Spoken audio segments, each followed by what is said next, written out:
Hello बच्चों, atomic structure की आज की क्लास को हम वहीं से रिज्यूम कर रहे हैं जहां पे हमने लास्ट में आपको छोड़ा था।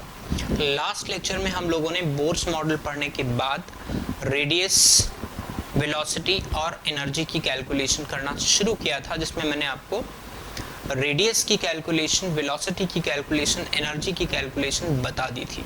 ठीक है, आज की क्लास शुरू करते हैं एक छोटे से क्वेश्चन पे, क्योंकि एनर्जी कैलकुलेशन के बाद हमने कोई क्वेश्चन नहीं लिया था। तो let's start with the question. Calculate the value of total energy, potential energy, kinetic energy in the following cases. तो एक काम करते हैं, क्योंकि टोटल एनर्जी, पोटेंशियल एनर्जी और काइनेटिक एनर्जी का अपना एक रेशियो होता है, तो let's first calculate total energy और उसके बाद रेशियो लेके बाकी निकाल लेंगे। तो चलिए हर एक केस में हम फटाफट कर देते हैं। लाइक मैं टोटल एनर्जी की बात करूं, टोटल एनर्जी, फिर यहां मैं पोटेंशियल एनर्जी लिख दूंगा रेशियो लेके, एंड देन काइनेटिक एनर्जी लिख दूंगा। तो जैसे first orbit of hydrogen atom बहुत इजी है, सबसे आसान तो यही है। If you can recall, energy total is equal to -13.6 electron volt, because energy is 13.6 -13.6 into Z square upon N square. Z और एन दोनों की वैल्यू 1 हो गई, और हाइड्रोजन की फर्स्ट ऑर्बिट की एनर्जी -13.6 इलेक्ट्रॉन वोल्ट होती है, ये मैं आपको डिस्कस कर चुका हूँ। क्लियर? टोटल एनर्जी का मैग्नीट्यूड पोटेंशियल एनर्जी के बराबर होता है, लेकिन पॉजिटिव साइन के साथ, इसलिए मैं डायरेक्टली इसको 13.6 इलेक्ट्रॉन वोल्ट लिख दिया। And if you can recall, अगर आपको रेशियोज याद हों, तो potential energy is twice the total energy, तो ये हो जाएगा -13.6 into 2, that is how much, 27.2, -27.2 electron volt. Is that clear? Easy है, इजी है। बस सिंपल डायरेक्ट फार्मूला कैसे अप्लाई करें, इसके लिए मैंने इक्वेशन लिया ताकि आप कंफर्टेबल हो जाओ एनर्जी निकालने में। चलो, सेकेंड ऑर्बिट ऑफ हीलियम, तो again -13.6 into Z square upon N square, तो ये हो जाएगा -13.6 into 2 square upon 2 square, again the same value -13.6 electron volt, and ये भी वही हो जाएगा -27.2 electron volt and 13.6 electron volt. Now come to the lithium, थोड़ा नीचे लिख देता हूं इसको। Total energy is -13.6 into 3 square upon 3 square, once again the same values, क्योंकि लिथियम आयन के लिए Z का वैल्यू 3 होता है और थर्ड ऑर्बिट की बात की है, तो 3 square upon 3 square, once again -13.6 electron volt, -27.2 electron volt and 13.6 electron volt. मुझे इस क्वेश्चन को बताने के पीछे एक पर्पस था कि आप याद रखो, क्योंकि कई बार अगर कुछ चीज़ें हमको पहले से पता हो, दिमाग में पड़ी हो किसी कोने में, तो एग्ज़ाम में आते ही फटाफट लगा देते हैं और आंसर आ जाता है और हमारा टाइम बच जाता है। तो हाइड्रोजन की फर्स्ट ऑर्बिट की एनर्जी, हीलियम की सेकेंड ऑर्बिट की एनर्जी और लिथियम की थर्ड ऑर्बिट की एनर्जी की वैल्यू आइडेंटिकल होती है। चाहे टोटल एनर्जी ले लो, पोटेंशियल एनर्जी ले लो, काइनेटिक एनर्जी ले लो, सब बराबर होता है। क्लियर? तो आई होप समझ गए होंगे, इजी क्वेश्चन था। ठीक है, नेक्स्ट क्वेश्चन करते हैं। Assume the energy of electron at infinite distance from nucleus is -10 electron volt. Calculate the total energy of first orbit of hydrogen atom, second orbit of hydrogen atom and second orbit of helium plus ion. तो ये एक assumption है कि nucleus से infinite distance पे electron की energy -10 है, जो नॉर्मली 0 होती है, क्योंकि टोटल एनर्जी तो तब कैलकुलेट करते हैं जब किसी न किसी ऑर्बिट में रहता है ना। अगर उस इलेक्ट्रॉन को आप इनफाइनाइट डिस्टेंस पे लेके चले गए, यानी न्यूक्लियस के इन्फ्लुएंस से कम्प्लीटली फ्री कर दिया, तो उस इलेक्ट्रॉन की एनर्जी 0 हो जाएगी। तो ये एटम है जहाँ पे इलेक्ट्रॉन है, यहाँ से हम इनफाइनाइट डिस्टेंस पर लेके आए, तो इसकी एनर्जी इन जनरल 0 होती है, और यहाँ पे इसकी -13.6 इलेक्ट्रॉन वोल्ट होती है। अब -13.6 इलेक्ट्रॉन वोल्ट की एनर्जी को 0 करने के लिए मुझे +13.6 इलेक्ट्रॉन वोल्ट की एनर्जी देनी पड़ेगी, यानी कि इस प्रोसेस में आपको +13.6 इलेक्ट्रॉन वोल्ट की एनर्जी सप्लाई करनी पड़ेगी। क्लियर? जो मेरा केस क्वेश्चन में दिया हुआ है उसमें ये है कि इस इलेक्ट्रॉन को जब हम इनफाइनाइट पे ले गए तब यहाँ पे एनर्जी -10 है, और इस प्रोसेस में यहाँ से यहाँ तक ले जाने में जो हमें एनर्जी देनी पड़ेगी वो तो फिक्स रहेगी 13.6 इलेक्ट्रॉन वोल्ट। इसका मतलब अभी फर्स्ट ऑर्बिट में इलेक्ट्रॉन के हाइड्रोजन एटम में टोटल कितनी एनर्जी रही होगी, -13.6 -10, क्योंकि इसमें यदि मैं -13.6 -10 यानी -23.6 इलेक्ट्रॉन वोल्ट की एनर्जी में अगर मैं 13.6 दे दूंगा तो फाइनली मेरे पास -10 बचेगी। तो इसका मतलब ये हुआ कि अभी जब इनफाइनाइट पे इलेक्ट्रॉन की एनर्जी -10 इलेक्ट्रॉन वोल्ट है तो हाइड्रोजन की फर्स्ट ऑर्बिट में इलेक्ट्रॉन की एनर्जी -23.6 इलेक्ट्रॉन वोल्ट होनी चाहिए, because out of that -23.6 13.6 electron volt energy देने से बचेगा फाइनली -10, जो कि क्वेश्चन में गिवन है। तो पहला आंसर हो गया first orbit of hydrogen atom energy is equal to -23.6 electron volt. और आपको पता है कि E2 होता है E1 इंटू Z²/n², तो Z तो 1 रहेगा हाइड्रोजन के लिए, E1 है -23.6 इंटू 1/2², तो ये आ जाएगा -5.9 इलेक्ट्रॉन वोल्ट। क्लियर? तो सेकेंड ऑर्बिट में एनर्जी हो गई -5.9 इलेक्ट्रॉन वोल्ट। थर्ड में मुझे बताना है कि E2 इन हीलियम आयन, तो क्या मैं लिख सकता हूं E1, this is going to be E1 for hydrogen into Z²/n²। E1 for hydrogen है -23.6 into Z² 2²/2², this comes out to be -23.6 electron volt. हालांकि थर्ड वाला पोर्शन हमें करने की ज़रूरत नहीं थी, अभी पिछले क्वेश्चन में मैंने आपको सिखाया था कि हाइड्रोजन की पहली ऑर्बिट में जो एनर्जी होती है हीलियम प्लस की दूसरी ऑर्बिट में और लिथियम +2 की तीसरी ऑर्बिट में वही एनर्जी होती है। तो यहाँ पे यदि वो बात आपको याद आ जाती तो ये करने की ज़रूरत ही नहीं थी, राइट? चलिए एनीवे, तो आई होप कि इजी क्वेश्चन था, थोड़ा सा ट्रिकी था, आप लोग को समझ में आया होगा। आगे बढ़ते हैं। Drawbacks of Bohr's model. In fact Bohr's model के जो जितने भी पॉइंट्स हमने पढ़े हैं उनमें से बहुत सारी यूजफुल इंफॉर्मेशन ज़रूर निकल के आई, लेकिन still there are certain questions remain unanswered even after Bohr's model. जैसे हमने आपको सिखाया था कि Bohr's model was applicable for a single electron system, यानी मल्टी इलेक्ट्रॉन सिस्टम के लिए ट्रू नहीं है। ऐसे ही क्वांटाइजेशन ऑफ एंगुलर मोमेंटम का कोई एक्सप्लेनेशन बोर्स मॉडल में नहीं दिया गया, it was later explained by de Broglie's hypothesis. ऐसे ही डुअल नेचर ऑफ इलेक्ट्रॉन, आज की डेट में जो हम क्वांटम मैकेनिकल मॉडल पढ़ते हैं उसके अंदर इलेक्ट्रॉन में वेव पार्टिकल दोनों का नेचर पाया जाता है, वेव पार्टिकल डुअलिटी पाई जाती है। इस बात का कोई कंसिडरेशन बोर्स मॉडल में नहीं था, उन्होंने सिर्फ एक पार्टिकल मानते हुए इलेक्ट्रॉन की स्पीड, रेडियस और एनर्जी निकाली थी। ऐसे ही अगर हम स्पेक्ट्रल लाइन की, स्पेक्ट्रम कैसे बनता है हम लोग आगे थोड़ा पढ़ेंगे। अगर हम एटम के एक्साइटेशन डी एक्साइटेशन से निकलने वाली जो लाइंस हैं उनको इलेक्ट्रिक या मैग्नेटिक फील्ड में रखते हैं तो फर्दर स्प्लिट हो जाती हैं मल्टीपल लाइंस में। अगर मैग्नेटिक फील्ड में स्प्लिट होती हैं तो उसे जीमांस इफेक्ट के नाम से जानते हैं, अगर इलेक्ट्रिक फील्ड में स्प्लिट होती हैं तो उसे स्टार्क इफेक्ट के नाम से जानते हैं। इस बात का बोर्स मॉडल में कोई जिक्र नहीं किया गया था कि how lines are getting splitted into more number of lines. ऐसे ही Bohr model was not able to consider the Heisenberg uncertainty principle, because Bohr ने तो क्या किया था, रेडियस निकाला, वेलोसिटी निकाला, एनर्जी निकाला, वो भी एक्यूरेसी के साथ बताया।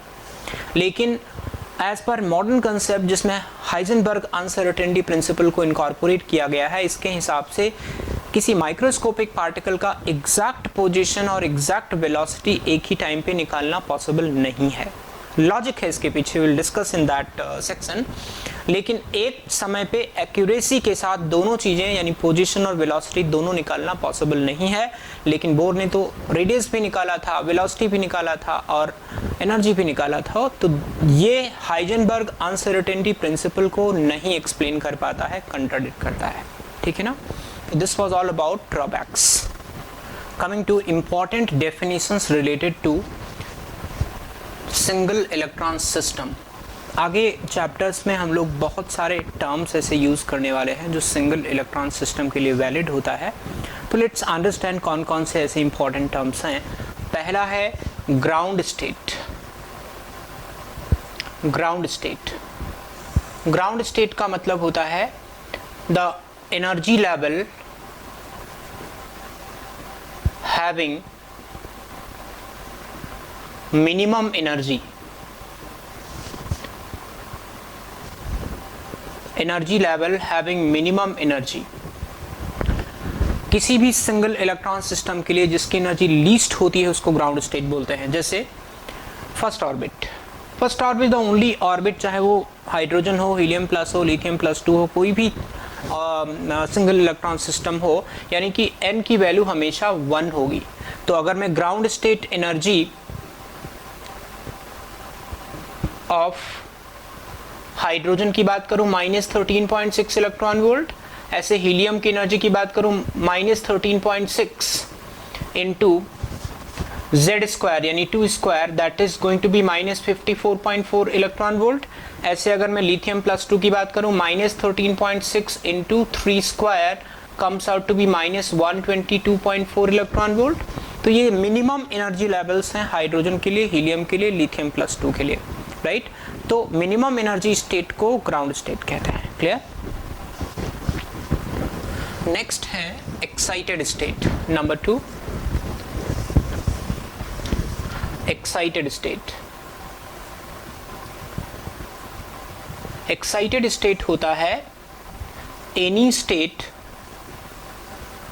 Other than ground state. Ground state को छोड़ के बाकी सभी स्टेट को एक्साइटेड स्टेट कहते हैं। Like first excited state, n की value 2, ground state first state हुई, ये पहली एक्साइटेड, ये दूसरी एक्साइटेड, ये तीसरी एक्साइटेड, ये चौथी एक्साइटेड, तो n की वैल्यू 2 हो गई। ऐसी सेकेंड एक्साइटेड स्टेट n की वैल्यू 3 हो जाएगी, थर्ड एक्साइटेड स्टेट n की वैल्यू 4 हो जाएगी, यानी एक एक बढ़ता जाएगा। ऐसे ही अगर मैं बात करूं n-1th एक्साइटेड स्टेट की, तो n की वैल्यू n हो जाएगी। क्लियर। तो इस तरह से पहली एक्साइटेड स्टेट मिलेगी सेकेंड स्टेट के रूप में, यानी second orbit is going to be first excited state. तो जो nth एक्साइटेड स्टेट होगी या n-1th एक्साइटेड स्टेट होगी वो nth शेल होगी। क्लियर। तो excited state is any state other than ground state.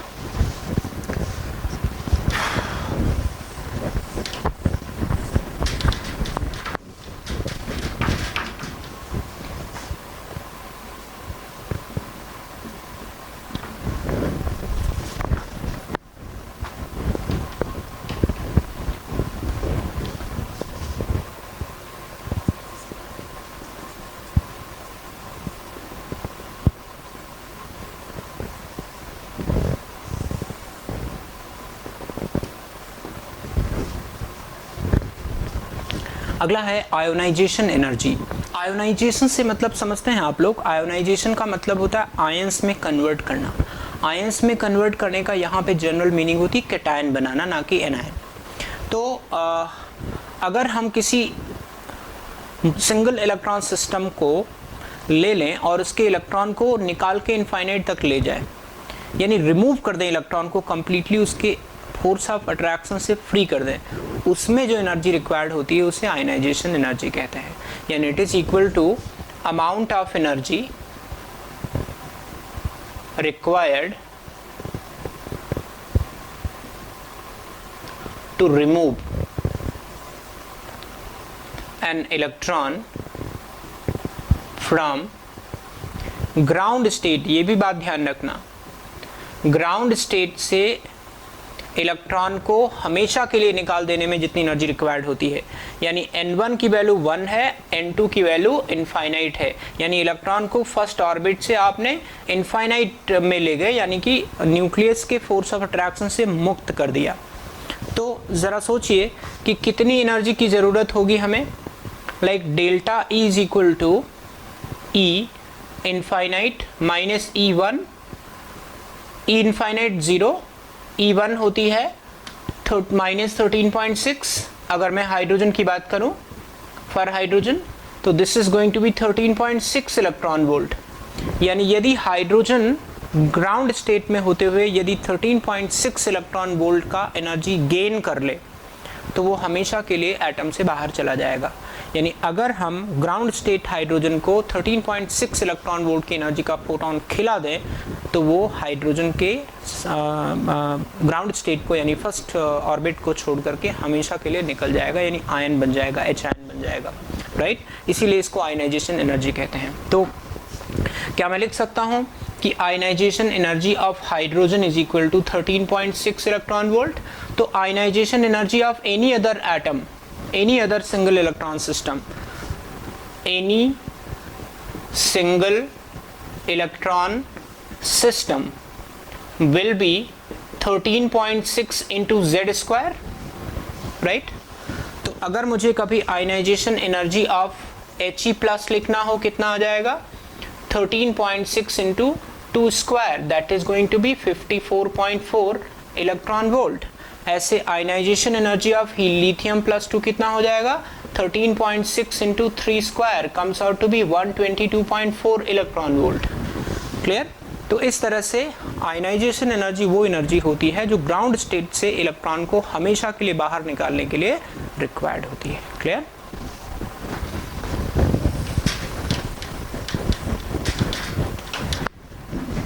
Number 3, ionization potential. Ionization potential, IP, potential difference through which if an electron at rest is accelerated such that its kinetic energy becomes equal to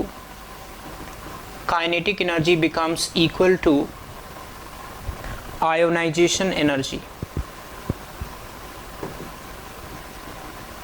ionization energy यानी इतना potential difference हम अगर charge particle electron को दे दें ताकि वो electron को ground state से नॉकआउट कर दे, वो तभी पॉसिबल है जब इस पोटेंशियल डिफरेंस द्वारा दी जाने वाली एनर्जी की वैल्यू आयनाइजेशन एनर्जी के एग्जैक्टली बराबर हो जाए।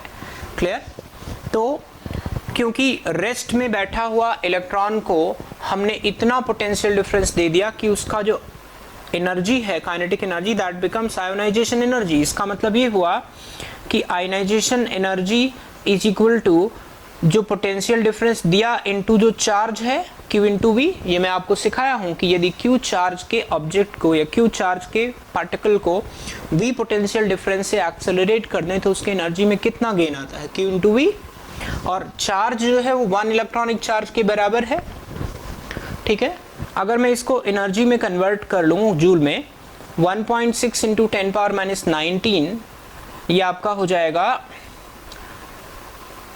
जूल में is equal to 1.6 into 10 power minus 19 into V। तो ये क्या निकल के आ जाएगा मुझे V is equal to 13.6 volt. इसका मतलब 13.6 इलेक्ट्रॉन वोल्ट की energy is equivalent to 13.6 volt का पोटेंशियल डिफरेंस।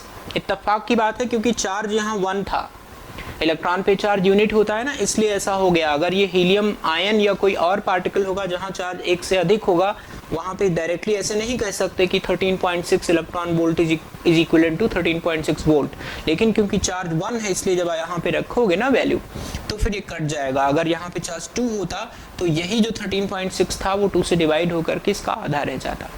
बट हमें क्योंकि इलेक्ट्रॉन के बारे में ही डील करना होता है पूरे चैप्टर में, तो क्यों ना हम इस बात को जनरलाइज कर दें कि किसी भी इलेक्ट्रॉन की जितनी आयनाइजेशन एनर्जी होती है इलेक्ट्रॉन वोल्ट में उतना ही आयनाइजेशन पोटेंशियल होगा वोल्ट में।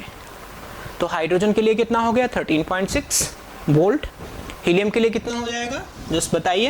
ये देखिए डेटा लिखा हुआ है, क्या लिखें, ionisation potential of helium plus is equal to 54.4 volt. ऐसे ionisation potential of lithium plus two 122.4 volt. ठीक है, this is how you can calculate.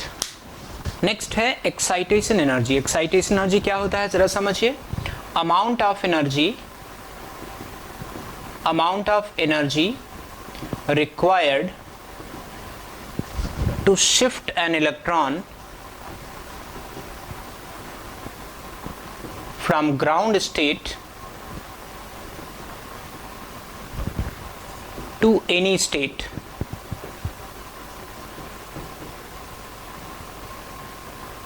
is called as excitation energy of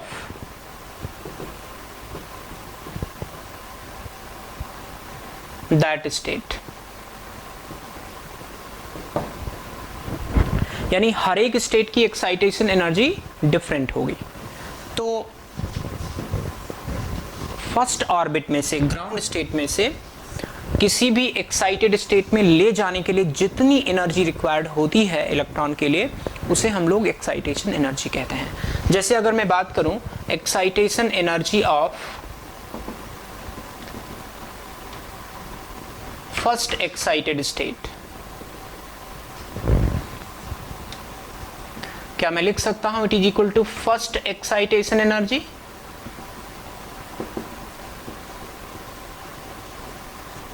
या इसी को आप लिख सकते हैं excitation energy of second state.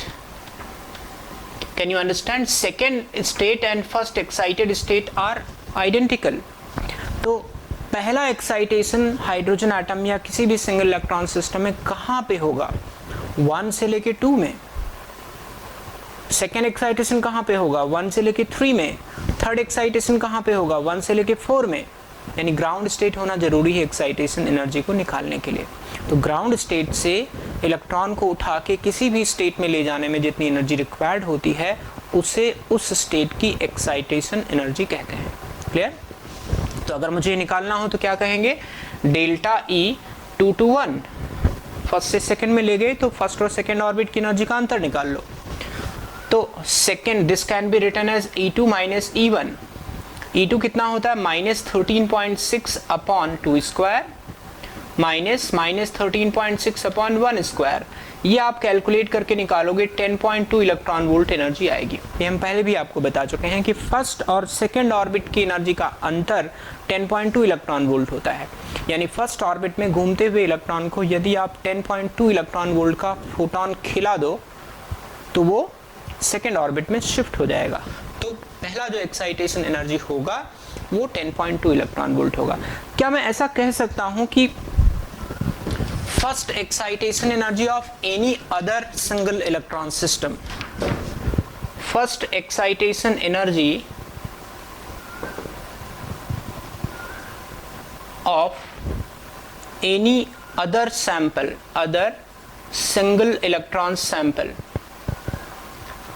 will be equal to 10.2 into z square electron volt.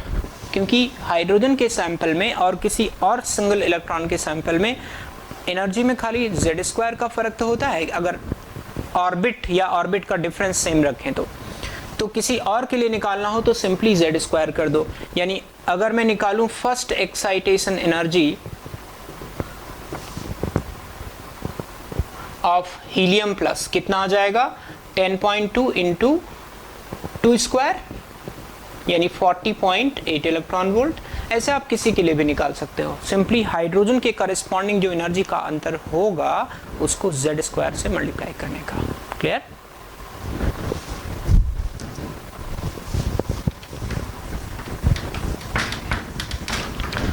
अच्छा, जैसे हम लोग एक्साइटेशन एनर्जी निकालते हैं बिल्कुल ठीक इसी प्रकार से हम लोग एक्साइटेशन पोटेंशियल भी निकाल सकते हैं। क्योंकि मैंने आपको बताया कि इलेक्ट्रॉन के केस में मैग्नीट्यूड वाइज जो एनर्जी का मैग्नीट्यूड इलेक्ट्रॉन वोल्ट में होगा वही पोटेंशियल डिफरेंस यानी एक्साइटेशन पोटेंशियल की का मैग्नीट्यूड वोल्ट में होगा, क्योंकि चार्ज 1 यूनिट होता है। तो यदि मुझे हाइड्रोजन के लिए फर्स्ट एक्साइटेशन पोटेंशियल लिखना हो तो क्या लिखूंगा? First excitation potential of hydrogen can be right 10.2 volt ये मैं आपको पिछले सेक्शन में समझा चुका हूं कि पोटेंशियल डिफरेंस और एनर्जी, अगर सिंगल इलेक्ट्रॉन सिस्टम की बात करेंगे तो एनर्जी इलेक्ट्रॉन वोल्ट में लिखें, उसका जो मैग्नीट्यूड होगा, और पोटेंशियल डिफरेंस वोल्ट में लिखें, उसका जो मैग्नीट्यूड होगा आइडेंटिकल आता है। Clear? Next is binding energy और सेपरेशन एनर्जी। बाइंडिंग एनर्जी क्या होता है? It is equal to the amount of energy required to remove an electron from any shell is equal to binding energy or separation energy of that shell। यहां पे और ionization energy में एक छोटा सा फर्क है। आयनाइजेशन एनर्जी में हम हमेशा इलेक्ट्रॉन को फर्स्ट ऑर्बिट से निकालते हैं, जबकि सेपरेशन एनर्जी में हम किसी भी ऑर्बिट से निकाल सकते हैं। यानी क्या मैं कह सकता हूं कि फर्स्ट ऑर्बिट की जो बाइंडिंग एनर्जी होगी वो फर्स्ट आयनाइजेशन एनर्जी के बराबर होगी। फर्स्ट ऑर्बिट की binding energy will always be equal to ionisation energy. यानी यहाँ पे जो हम लोग शिफ्टिंग करते हैं n is equal to n is equal to infinity, n से इन्फिनिटी तक ले जाते हैं। यानी कि अगर मुझे सेपरेशन या binding energy of ground state लिखना हो तो ये सीधे हम लोग n की वैल्यू 1 ले लेंगे और 1 टू इन्फिनिटी जो एनर्जी होती है that is equal to ionisation energy. ऐसे ही क्या हम लिख सकते हैं? Binding energy of any state, nth state is equal to energy at infinite minus energy at n, and this is going to be 0 minus energy at n। तो जैसे मुझे कभी हाइड्रोजन के लिए निकालना हो सेकेंड ऑर्बिट के लिए, यानी यहाँ पे आप देख सकते हो कि किसी भी इलेक्ट्रॉन की किसी ऑर्बिट में जितनी एनर्जी होती है ना नेगेटिव साइन के साथ, उसमें एक और नेगेटिव लगा दो तो वही बाइंडिंग एनर्जी बन जाएगी। यानी अगर मुझे binding energy of second shell of hydrogen निकालना हो तो क्या लिखूंगा? -E2 कितना होगा? Minus 13.6 upon 2 square, this comes out to be 3.4 electron volt. यानी 3.4 इलेक्ट्रॉन वोल्ट का फोटॉन यदि आप सेकेंड ऑर्बिट के इलेक्ट्रॉन को खिला दो तो वो हमेशा के लिए एटम से जुदा हो जाएगा। ठीक है, तो ये होता है बेसिकली बाइंडिंग एनर्जी। यानी किसी भी ऑर्बिट में इलेक्ट्रॉन की जितनी एनर्जी होती है मैग्नीट्यूड वाइज उतनी ही एनर्जी पॉजिटिव साइन के साथ is equal to binding energy of electron in that orbit. Clear? Okay, चलिए एक क्वेश्चन ट्राई करते हैं। Binding energy of hydrogen like sample in second excited state is 13.6 electron volt, then identify the sample, calculate the ionisation energy of the sample and calculate the wavelength of photon when electron falls from first excited state to ground state. ये छोटा सा question है conceptual, आप try कीजिए and उसके बाद answers या solutions देखिए। तो चलिए, क्योंकि binding energy second excited state की दी हुई है तो binding energy of second excited state for n is equal to 3 can be write it is equal to 13.6 into Z square upon 3 square, जैसा कि अभी सिखाया था मैंने। तो बाइंडिंग एनर्जी 13.6 दिया हुआ है, that is 13.6 into Z square upon 3 square. यहाँ से मुझे z का वैल्यू मिल जाएगा 3 और Z का वैल्यू 3 होना इस बात को इंडिकेट करता है कि लिथियम +2 हो गया। Z ही वो नंबर है जो आइडेंटिफाई करेगा कि सिंगल इलेक्ट्रॉन सिस्टम कौन सा है। आयनाइजेशन एनर्जी का जनरल फार्मूला हम लोगों ने सीखा था कि ionisation energy is always equal to 13.6 into Z square. याद है आयनाइजेशन एनर्जी क्या होता है? फर्स्ट ऑर्बिट की एनर्जी, एंड फर्स्ट ऑर्बिट की energy is equal to 13.6 into Z square upon 1 square. चाहो तो आप 1 स्क्वायर लिख दो, तो 13.6 इंटू 3 स्क्वायर तो यहां से निकाल लीजिए कितना आ जाएगा 122.4 इलेक्ट्रॉन वोल्ट। एक सी पार्ट मुझे और करना है, calculate the wavelength of photon when electron falls from first excited state to ground state. First excited state का मतलब हुआ n की वैल्यू 2 एंड ग्राउंड स्टेट का मतलब n की वैल्यू 1, तो डेल्टा E कितना हो जाएगा 13.6, या ऐसे लिख लें, अगर आपको याद हो मैंने 1 से 2 के ट्रांजिशन के लिए बताया था कि 10.2 इलेक्ट्रॉन वोल्ट एनर्जी का डिफरेंस होता है हाइड्रोजन के लिए, तो लिथियम के लिए कितना हो जाएगा 10.2 into Z square that is equal to 10.2 into 3 square. तो डेल्टा ई पता चल गया, तो lambda is equal to 12400 divided by delta E angstrom में आ जाएगा आपका answer 12400 divided by 10.2 into 9, this comes out to be around 135 angstrom. Clear? तो ये तीसरा आंसर हो गया। चलिए एक और प्रॉब्लम ट्राई करते हैं। First excitation potential of hydrogen like sample 15 volt दिया हुआ है, calculate the ionisation energy and second excitation potential, ये निकालना है, इजी क्वेश्चन है। चलिए देखते हैं। फर्स्ट एक्साइटेशन पोटेंशियल की बात करें तो फर्स्ट एक्साइटेशन पोटेंशियल का मतलब हो गया फर्स्ट ऑर्बिट से सेकेंड ऑर्बिट में जाने के लिए रिक्वायर्ड एक्साइटेशन पोटेंशियल। अगर मैं एनर्जी की बात करूं तो यही 15 इलेक्ट्रॉन वोल्ट हो जाएगा, 15 इलेक्ट्रॉन वोल्ट। ये कितना दिया हुआ है आपको E2 minus E1 is equal to 15 electron volt. E2 क्या मैं लिख सकता हूं E1 divided by 2 square minus E1 is equal to 15 electron volt. यहाँ पे मॉडुलस ले लेते हैं हम क्योंकि E होता है नेगेटिव, इसलिए ये आएगा तो पूरा पॉजिटिव ही। तो ये कितना हो जाएगा E1 minus 4E1 divided by 4 mod is equal to 15 electron volt. तो ये आ जाएगा 3E1 upon 4 is equal to 15।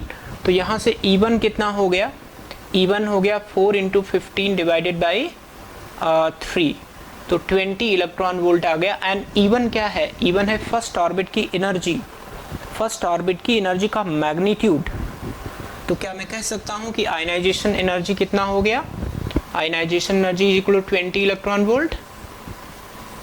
ठीक है, फर्स्ट ऑर्बिट की एनर्जी जितनी भी होगी माइनस साइन के साथ, उसमें से माइनस साइन हटा दो, वही आयनाइजेशन एनर्जी होता है, क्योंकि फर्स्ट ऑर्बिट में जितनी एनर्जी इलेक्ट्रॉन की होती है उतना ही एनर्जी हमें देनी पड़ती है उसको हटाने के लिए, रिमूव करने के लिए, और जब भी एनर्जी दी जाती है तो उसे प्लस साइन के साथ लिखते हैं। अभी मुझे सेकेंड एक्साइटेशन पोटेंशियल निकालना है। तो सेकेंड एक्साइटेशन पोटेंशियल का मतलब क्या हुआ, सेकेंड एक्साइटेशन पोटेंशियल निकालना है, मैं एनर्जी निकाल लेता हूं और उसमें से पोटेंशियल के टर्म्स में लिख दूंगा। सेकेंड एक्साइटेशन पोटेंशियल एनर्जी का मतलब 1 से 3 हुआ, फर्स्ट 1 से 2 एंड सेकेंड 1 से 3, तो ये हो जाएगा डेल्टा E 3 to 1। तो इसको मैं लिख सकता हूं आपका E3 माइनस E1। अगर मैं सिर्फ मैग्नीट्यूड पे जाऊं तो E3 को क्या मैं लिख सकता हूं E1 divided by 3 square minus E1। तो ये आपका हो जाएगा E1 माइनस 9E1 अपॉन 9, तो ये हो जाएगा माइनस 8 E1 बाई 9। ये तो हमने सिंपली मॉड लेना था मुझे, तो मॉड लगा दूंगा तो मेरा आंसर एग्जैक्टली आ जाएगा 8 बाई 9 E1। E1 मैं निकाल चुका हूँ, तो कितना हो जाएगा, ये वैल्यू आ जाएगी आपकी 8 बाई 9 इंटू E1 20 निकाला है, दिस इज 17.75 इलेक्ट्रॉन वोल्ट। तो सेकेंड एक्साइटेशन पोटेंशियल कितना हो गया 17.75 वोल्ट। ठीक है, तो इस तरह से आप निकाल सकते हैं, बट ध्यान रखिए कि जब आप इलेक्ट्रॉन को 1 से 2 में या 1 से 3 में शिफ्ट करते हैं तो एनर्जी पॉजिटिव आना चाहिए। तो जब भी आप डिफरेंस लें तो इस बात का ध्यान रखें कि जब लोअर से हायर में जाएगा तो एनर्जी हमेशा रिक्वायर्ड होगी, जब हायर से लोअर में आएगा तो एनर्जी रिलीज होगी। तो सेकेंड एक्साइटेशन पोटेंशियल निकालने का मतलब ये हुआ कि फर्स्ट से थर्ड में इलेक्ट्रॉन को ले जाने के लिए रिक्वायर्ड एनर्जी निकाल लो और एनर्जी को पोटेंशियल में कन्वर्ट कर दो। This is answer. एक और क्वेश्चन ट्राई करेंगे। Energy required to remove first electron from helium atom, let's say helium atom. Helium atom is 24 electron volt. Calculate the total energy required in the following process. Process है helium gas to helium plus plus gas. यानी कि helium के दोनों electron निकालने में total कितनी energy खर्च होगी। है बड़ा ट्रिकी सा क्वेश्चन, थोड़ा सा माइंड लगाओ, आप गलती ना करो तो आंसर आ जाएगा। लेट्स सी, मैं करता हूँ।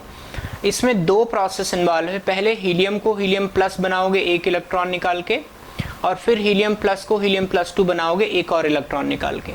पहले इलेक्ट्रॉन को निकालने में मान लीजिए एनर्जी E1 लगती है जो 24 eV दिया है, और दूसरे की यदि मुझे पता हो तो मेरा काम हो जाएगा। तो टोटल एनर्जी रिक्वायर्ड कितना हो जाएगा, E1 plus E2। E1 24 question में ही दिया है, और जैसे ही आप पहला इलेक्ट्रॉन निकालोगे this helium plus becomes a single electron system. अभी यही तो बात करते आए बार बार, हीलियम प्लस एक सिंगल इलेक्ट्रॉन सिस्टम है। तो अब मैं बोर्स थियरी लगा सकता हूँ। हीलियम प्लस से इलेक्ट्रॉन निकालने का मतलब हीलियम प्लस के लिए आयनाइजेशन एनर्जी रिक्वायर्ड होगी, और वो कितनी होती है, 13.6 इंटू Z²/1²। वैसे तो मैं डायरेक्टली 54.4 भी लिख सकता हूँ, आपको सिखा चुका हूँ। तो this is going to be 24 plus 54.4, this is 78.4 electron volt is the answer. Clear? Easy question था, खाली ट्रिकी था, थोड़ा सोचना था, एंड फटाक से क्वेश्चन आ जाता। इसी के साथ आज की ये क्लास समाप्त। अगली क्लास में हम बहुत इंपॉर्टेंट पोर्शन पढ़ने वाले हैं स्पेक्ट्रम के बारे में। ठीक है, तो उम्मीद करता हूँ कि मेरा ये लेक्चर आपको अच्छी तरीके से समझ में आया होगा, एग्जाम्पल्स आप अच्छी तरीके से समझ गए होंगे, वरना आप दोबारा देख सकते हैं, और कोई डाउट हो तो कमेंट बॉक्स में डाल दीजिए, हम उसका आंसर देंगे। ठीक है, thanks for watching, see you in the next lecture. Please don't forget to like, share and subscribe.